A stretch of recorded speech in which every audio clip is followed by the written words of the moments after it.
So a while ago I picked up the Angel box set from Vinegar Syndrome, just now getting around to checking it out. I started off with, of course, number one. Why would I start anywhere else? Angel was a movie I knew very little about. I knew it was kind of well regarded in the kind of exploitation world. It's an early 80s kind of probably like video hit. I didn't really know too much about it and was kind of curious about it. The tagline was ridiculous, you know, honour student by day, hooker by night. And the movie feels very odd. You know, it feels a little bit like an after-school special. It feels as if it's definitely within the exploitation. It has darker moments. It has a little bit of dramatic moments. It has a little bit of everything. And one of the key things that I really liked about this was I really liked Angel, Molly, but she's called Angel, and her group of friends. And you open up by seeing her at school and just trying to deal with that situation. And although she's very apt at the schoolwork, she doesn't really fit in with the lifestyle and all the kids there.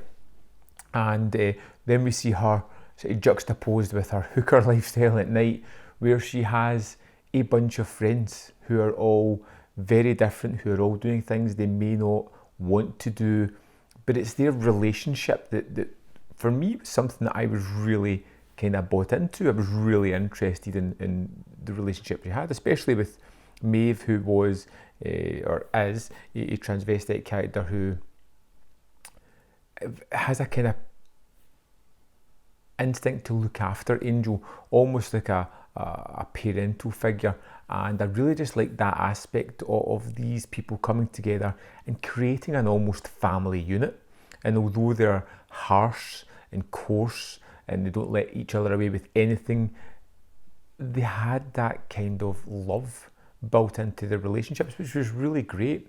And you get that when I was saying after school special, you get the kind of idea of the school discovering that she's a prostitute at night, and the rumours going about the school, the change in nature from her classmates, from her teachers, how she copes with that. There is a police officer that comes into it that becomes an almost paternal figure in her life, and it has all these kind of elements that lead to teenage kind of trauma and how they deal with situations and that kind of after school special thing. But it has this really thick exploitation element running through it, with a killer who is out there killing prostitutes.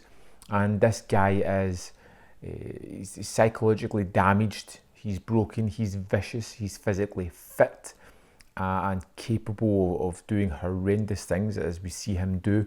And it has that really dark edge of this person who Angel sees and is now after Angel.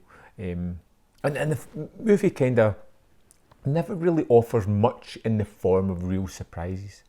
But it doesn't really matter, because it's more about the characters here.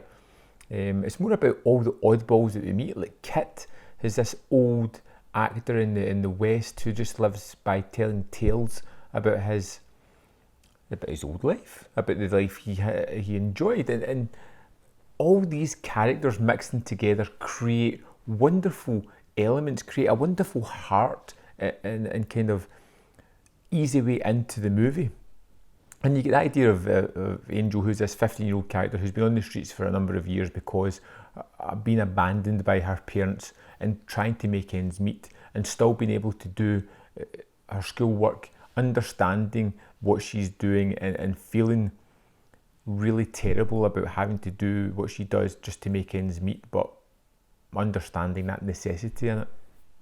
And it seems to tie everything together, and it feels very by the numbers, but it never comes across as preaching, it never comes across as insincere, and it has both kind of tactile elements of the after school special and the exploitation.